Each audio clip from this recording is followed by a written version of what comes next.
大家好，我是丽姐，欢迎大家来听相亲故事，感谢大家的订阅。今天要给大家讲一个两岸婚姻里的文化冲突故事，说的是一个台湾小伙子带着自己的大陆岳母去逛台湾夜市，结果岳母看到某个台湾习俗后，当场就收拾行李要带女儿回大陆的事情。这件事情在我们婚恋平台引起了不小的讨论呢。先介绍一下这对新婚夫妻吧。新郎阿明是台北市人，家里开了一家颇有规模的电子企业，年薪100万新台币不成问题。新娘小芳是江苏苏州人，在上海一家外企工作，两人是在一次商务会议上认识的。经过2年的异地恋，终于修成正果，决定在台北定居。婚礼办完后，按照传统，小芳的妈妈李阿姨来台湾小住一段时间，一方面是看看女儿的新家，另一方面也是想了解一下台湾的风土人情。李阿姨是第一次来台湾，之前对台湾的了解都是通过电视节目和网络。说实话，她心里还是有些疑虑的。我女儿嫁到台湾来，会不会吃苦啊？这是李阿姨心中最大的担忧。在大陆的很多地方，特别是李阿姨这一代人，总有一种根深蒂固的观念，认为台湾经济不如大陆发达，生活条件也不如大陆好。这种观念主要源于早些年的认知，那时候确实台湾经济遇到了一些瓶颈，但实际上现在的台湾社会发展非常成熟，人均 GDP 依然位居世界前列，尤其在医疗、教育、社会福利等方面都有着相当高的水平。阿明很理解岳母的心情，为了让岳母放心，他特意安排了一系列的活动，想让岳母全面了解台湾的生活。而第一站就是带岳母去逛台北最有名的士林夜市。妈，今天晚上我带您去尝尝台湾最地道的小吃。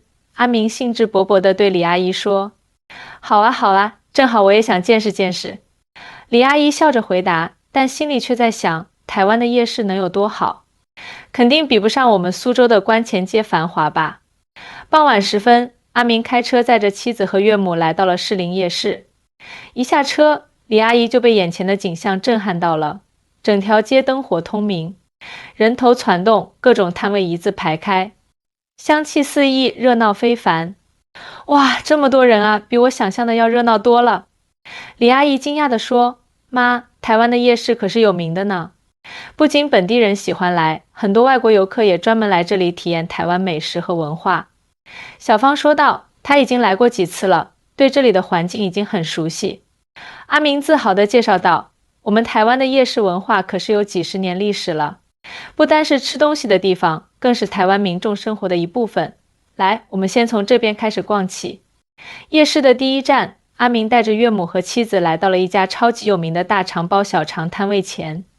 妈，这个是台湾最有名的小吃之一，大肠包小肠，阿明兴奋地介绍道。李阿姨听了这个名字，顿时皱起了眉头。大肠包小肠，听起来怎么这么奇怪啊？其实就是把香肠放进糯米肠里面，然后再加上各种调料，很好吃的。小芳解释道，看着摊主熟练地把烤得外焦里嫩的台式香肠塞进糯米肠里，再撒上一层蒜末、葱花和特制酱料。李阿姨还是有些犹豫。妈，您尝尝看，真的很好吃。阿明把做好的大肠包小肠递给岳母。李阿姨小心翼翼地咬了一口，顿时眼前一亮，哎呀，真的挺好吃的。糯米肠软糯，里面的香肠又有嚼劲，再加上这些调料，味道很独特。台湾的美食就是这样，看起来简单，吃起来却很有层次感。阿明笑着说，而且我们台湾的小吃讲究的是平价美食，再普通的老百姓也能吃得起，这就是台湾美食文化的精髓。接下来，阿明又带着岳母尝试了士林夜市的各种名小吃，香酥可口的盐酥鸡，鲜美无比的蚵仔煎，弹牙爽口的大肠河仔面线，香气四溢的葱油饼，甜而不腻的豆花，每一样都让李阿姨赞不绝口。没想到台湾的小吃这么丰富，而且价格也很亲民，几十元新台币就能吃到这么美味的东西。李阿姨由衷地感叹道，是啊，台湾虽然地方不大，但是美食文化特别丰富，融合了闽南、客家、原住民以及日本等多种文化元素。阿明耐心地解释道，而且我们台湾人特别注重食材的新鲜和健康，即使是街边小吃也讲究使用新鲜食材，这也是为什么那么多人喜欢来夜市吃东西的原因。在品尝了各种美食后，阿明提议去逛逛夜市里的游戏摊位和商品区。台湾的夜市不仅有吃的，还有各种好玩的游戏和特色商品，我们去看看吧。阿明说道。走着走着，他们来到了一个打气球的摊位前，只见摊主在吆喝着：“来来来，一次50元，打爆气球有奖品。”阿明笑着对岳母说：“妈，要不要试试手气？”“好啊。”李阿姨爽快地答应了。她拿起飞镖，瞄准气球，用力一掷，砰的一声，气球应声而破。哇，妈妈好厉害！小芳拍手叫好。摊主递过来一个可爱的娃娃给李阿姨，说：“阿姨，恭喜你中奖了。”李阿姨开心地接过娃娃，脸上洋溢着幸福的笑容。这一刻，她感受到了台湾夜市的魅力，不仅有美食，还有那种轻松愉快的氛围。正当三人兴致高昂地继续逛着时，阿明的手机突然响了起来。“喂，好的，我知道了，我现在就过去。”挂断电话后，阿明面露难色。公司那边有点急事，我得先过去处理一下。那我们怎么办？小芳问道。你们继续逛吧，我处理完就回来接你们。应该用不了太长时间。阿明说道。士林夜市很安全，你们就在这附近逛逛，我很快就回来。说完，阿明匆匆离去，留下小芳和李阿姨继续在夜市中漫步。女儿，你老公看起来工作真忙啊，李阿姨说道。是啊，他家里的企业最近在扩张，事情特别多。小芳解释道，不过他对我很好，也很尊重我的工作。那就好，李阿姨点点头，只要他对你好，其他的都是小事。母女俩继续在夜市里闲逛，不知不觉走到了夜市的另一端。这里摊位稍微少一些，人也没那么多。突然，李阿姨看到一个奇怪的摊位，上面挂着一个牌子，写着环保功德箱。旁边站着几个穿着制服的年轻人，这是什么啊？李阿姨好奇地问道。哦，这是台湾的垃圾分类回收站。小芳解释道，台湾的垃圾分类做得特别好，几乎所有的垃圾都要分类处理。就在这时，一辆黄色的垃圾车缓缓驶来，车上播放着给我一个吻的音乐。周围的人们纷纷拿着分类好的垃圾袋排队等待，这是什么情况？李阿姨惊讶地问。这是台湾的垃圾车，每天定时定点来收垃圾。小芳解释道，台湾的垃圾处理很特别，居民需要购买指定的垃圾袋，然后在垃圾车来的时候亲自送到垃圾车上。什么？要自己送垃圾？李阿姨瞪大了眼睛，那岂不是很麻烦？在我们小区直接扔到垃圾桶里就行了啊。这是台湾的环保政策啦，目的是减少垃圾产生量，提高回收率。小芳说道。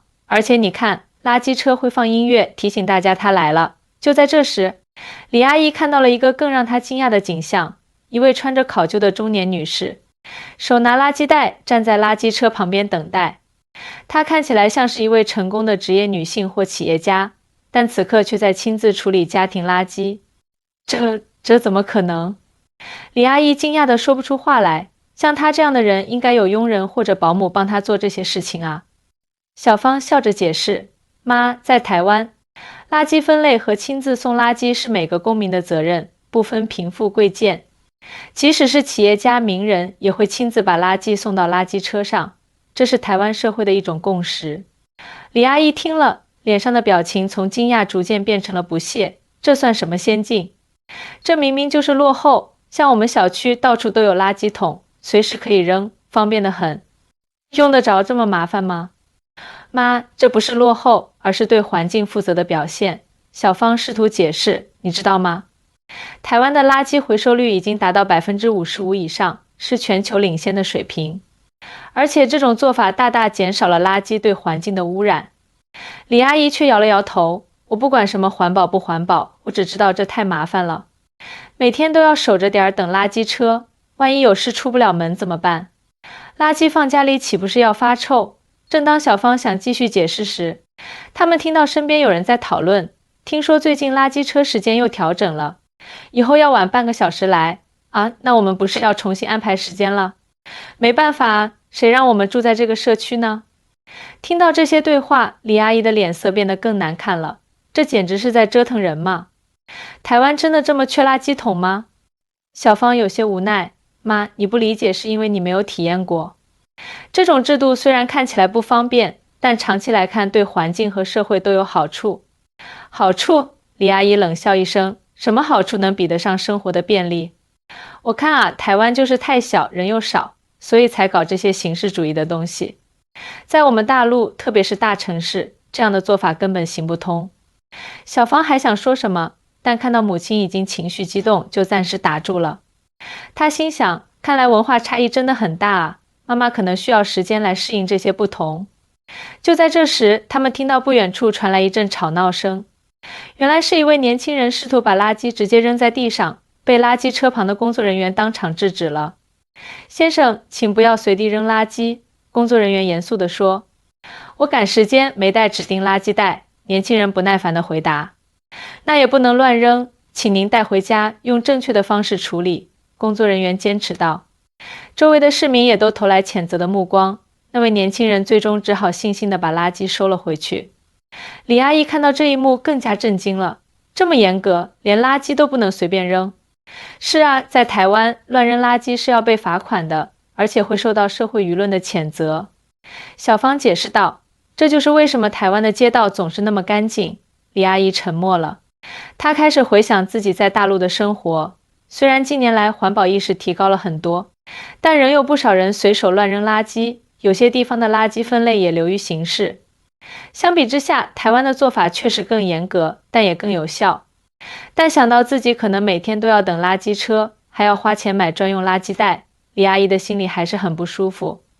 这种生活太麻烦了，我女儿嫁过来岂不是要受苦？正当李阿姨陷入这种思绪时，一位当地的老奶奶走过来，友善地微笑着对她说，您是从大陆来的吧？看您的表情，似乎对我们的垃圾处理方式很惊讶。李阿姨点点头，是啊，在我们那里，垃圾处理要方便多了。老奶奶笑了笑，刚开始时我们台湾人也不习惯这种方式，但时间长了，大家就明白了这样做的好处。现在这已经成为我们生活的一部分，甚至是一种骄傲。骄傲？李阿姨不解地问。是啊，因为我们每个人都在为保护环境做出自己的贡献。老奶奶温和地说，您知道吗？以前台湾也到处都是垃圾，但通过这种方式，我们的环境变得更好了。现在的年轻人从小就养成了环保习惯，这不是很好吗？李阿姨若有所思地点点头，但内心的抵触情绪并没有完全消除。突然，她注意到垃圾车旁边站着一个穿着时尚的年轻女孩，手里拿着一个精致的小垃圾袋，正在耐心地等待。那女孩看起来和小芳差不多大，衣着光鲜，妆容精致，却在做着这样不体面的事情。这种事不应该是家政阿姨或者清洁工做的吗？李阿姨小声对小芳说，像她这样的年轻女孩为什么要亲自来倒垃圾？小芳笑着回答，妈，在台湾，环保是每个公民的责任，不分年龄、职业和社会地位。而且这里的人不会觉得倒垃圾是件丢脸的事，相反，他们以能够正确处理垃圾为荣。李阿姨摇摇头，难以接受这种观念，在她看来，这简直就是对人的一种侮辱。随着夜色渐深，他们决定往回走，准备在阿明约定的地点等他。途中，李阿姨一直闷闷不乐，心中的不满越积越多。小芳，你真的打算在台湾定居吗？李阿姨突然问道。是啊，妈。阿明的工作在这里，而且我也喜欢台湾的生活节奏，小芳回答。可是这里的生活方式太奇怪了。李阿姨忍不住抱怨，就拿垃圾处理来说，简直是在为难人。你想想，你以后要上班，回到家还要忙着分类垃圾，然后守着点等垃圾车来，这不是折腾人吗？妈，习惯了就好了。小芳试图安慰母亲，而且台湾的其他方面都很不错啊，医疗、教育、社会福利都很完善。妈，台湾的生活真的很好，您多住几天就会发现的。小芳继续劝说着。李阿姨摇摇头，态度越发坚决。不行，我看得很清楚了，这种生活方式根本不适合你。我明天就订机票带你回大陆去。小芳惊讶地瞪大眼睛。妈，您这是说的什么话？我和阿明已经结婚了，怎么能说走就走呢？那怎么办？让你在这里受罪吗？李阿姨声音提高了8度。小芳，妈妈是为你好。你想想，你以后要生孩子，要工作，生活已经够辛苦了。还要面对这种麻烦事，你受得了吗？妈，您真的误会了，这不是什么麻烦事，而是生活方式的不同。小芳耐心地解释，而且台湾的生活质量真的很高，医疗保险很完善，食品安全也有保障，空气质量好，人们素质高，我不管这些。李阿姨打断道，我只知道一个连垃圾都不能随便倒的地方，肯定不会让人过得舒服。正当母女俩僵持不下时，阿明回来了。他看到岳母脸色不善，赶紧问道：妈，发生什么事了？没等小芳回答，李阿姨就直接对阿明说：阿明啊，我想了想，你是个好孩子，但是我觉得你们的生活方式和我们差异太大了。我打算明天带小芳回大陆，你们可以考虑在大陆定居。阿明一脸错愕，妈，这是怎么回事？是不是我刚才有什么做的不对的地方？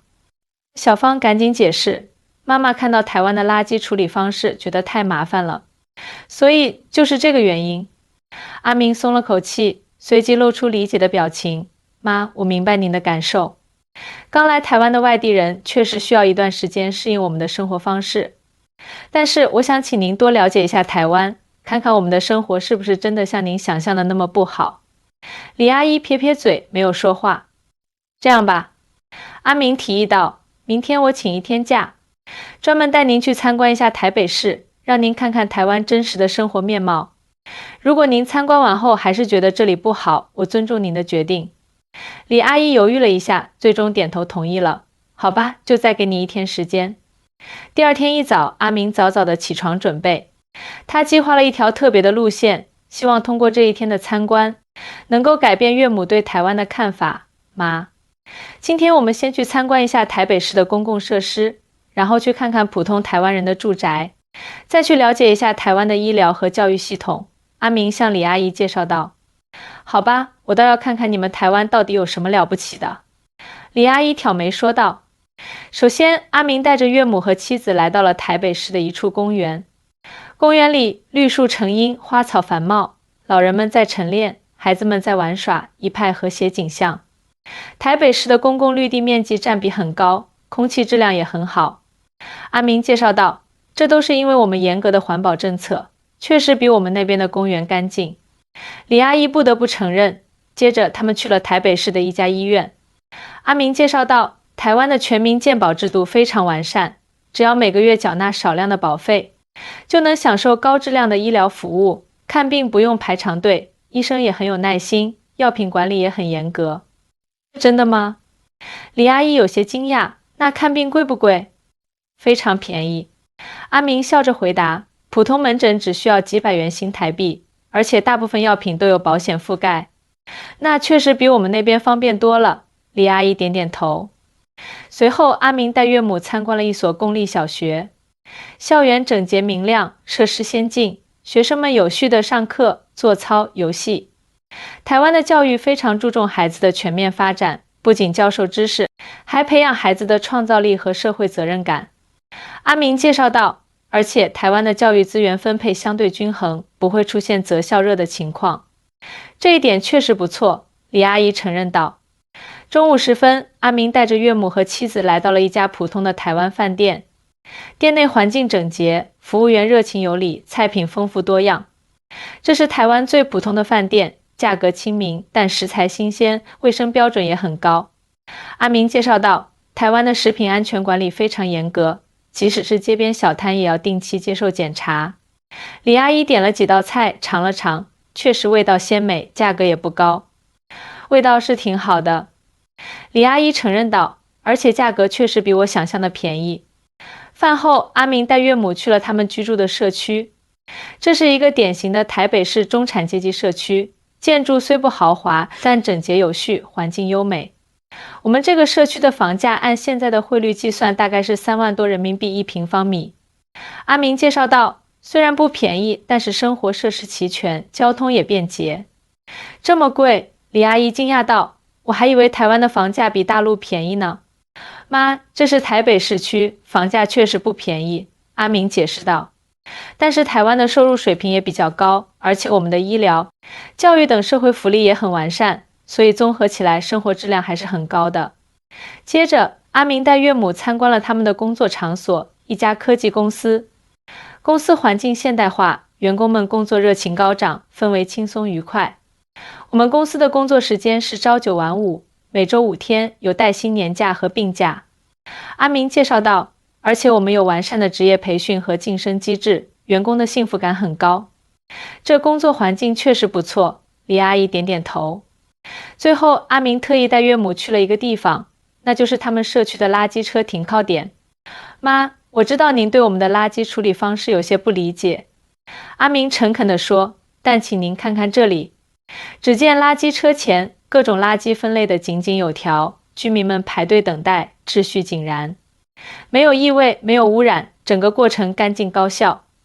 这种垃圾处理方式虽然看起来麻烦，但实际上是对环境的一种保护。阿明解释道，正是因为我们每个人都愿意为环保多付出一点努力，才使得台湾的环境变得这么好。李阿姨默默地看着这一切，内心的抵触情绪渐渐消退。其实我们台湾人也有一个目标，那就是希望未来能够像环保先进国家一样，实现垃圾分类自动化，减少对人力的依赖。阿明继续说道，但在那之前，我们愿意为这个目标共同努力。李阿姨沉默了一会儿，然后问道，那你们的垃圾袋为什么要收费？这是为了鼓励大家减少垃圾产生量。阿明解释道，当你需要为每一个垃圾袋付费时，你自然会想方设法减少垃圾。这也是台湾垃圾减量和资源回收率高的原因之一。李阿姨若有所思。晚上，阿明带岳母去了一家高级餐厅，点了一桌丰盛的台湾料理。妈，今天参观了这么多地方，您对台湾有什么新的看法吗？阿明问道。李阿姨放下筷子，沉思了一会儿，然后说道，我承认我对台湾的印象确实有些偏见。之前我总觉得台湾比不上大陆发达，生活条件也不如大陆好。但今天的所见所闻让我明白台湾的发展有它自己的特点和优势。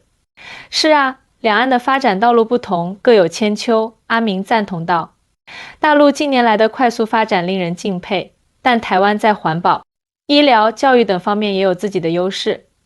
特别是台湾的环保意识和公民素质确实比我们那边强。李阿姨坦率地说，虽然我还是觉得你们的垃圾处理方式有些麻烦，但我理解这是为了更好的环境。妈，您能这样想真是太好了。小芳开心地说，不过李阿姨话锋一转，我还是担心你们以后的生活。台湾的房价这么高，工作压力也不小，再加上这些生活上的麻烦事，你们会不会太辛苦了？阿明笑着回答，妈，每个地方都有自己的生活方式和压力。在台湾，我们可能需要花更多时间在垃圾分类上，但我们也享受着更好的环境和社会福利。生活的幸福感不仅来自物质条件，还来自内心的满足和社会的认同。是啊，妈。小芳附和道，而且我和阿明会互相支持，共同面对生活中的挑战。李阿姨看着女儿幸福的笑容，内心的担忧逐渐消散。她明白女儿已经长大，有能力选择自己的生活方式。而作为母亲，她能做的就是支持女儿的选择，而不是强加自己的意愿。好吧，既然你们已经决定在台湾生活，那我就不再多说什么了。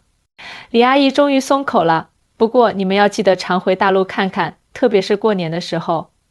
那是当然的，阿明和小芳异口同声地回答。还有，李阿姨补充道，如果你们觉得台湾的生活不适合你们，随时可以回大陆。我们那边的房子一直给你们留着，谢谢妈。小芳感动地说，谢谢岳母大人。阿明也真诚地感谢道，这顿饭他们吃得格外开心。李阿姨不再提起要带小芳回大陆的事情，而是开始认真地了解台湾的生活和文化。第二天，李阿姨主动提出要去超市买些日用品。在超市里，她看到所有的塑料袋都是收费的，而且价格不菲。这塑料袋怎么这么贵？李阿姨惊讶地问，这也是台湾的环保政策之一。阿明解释道，通过提高塑料袋的价格，鼓励人们自带购物袋，减少塑料垃圾。原来如此，李阿姨恍然大悟，怪不得我看到那么多人自带购物袋。是啊，现在台湾的很多超市和商场都在推行这种政策。阿明说道，这也是台湾环保意识强的一个表现。李阿姨看着周围的人们，纷纷从包里拿出各式各样的环保袋，突然感到一种自豪感。这些都是他女儿现在生活中的一部分，而这种生活方式其实也是在为更好的未来努力。阿明，给我也买一个环保袋吧。李阿姨突然说道，我也想为环保出一份力。阿明高兴地点点头，为岳母挑选了一个精美的环保袋。从那天起，李阿姨开始主动了解台湾的生活和文化，并逐渐适应了台湾的生活方式。她甚至开始学习垃圾分类，每天准时等待垃圾车的到来。1周后，该是李阿姨回大陆的日子了。在机场，李阿姨紧紧地抱住了女儿和女婿。小芳、阿明，你们在台湾要好好生活。李阿姨叮嘱道，有什么需要帮忙的，随时告诉我。妈，您放心，我们会照顾好自己的。小芳保证道。阿明，小芳就交给你了。李阿姨对女婿说道，记得常回大陆看看。一定，岳母大人。阿明恭敬地回答。目送岳母进入安检通道，阿明松了一口气，对小芳说，还好妈妈最终理解了我们的选择。是啊，我本来还担心她会强行带我回大陆呢。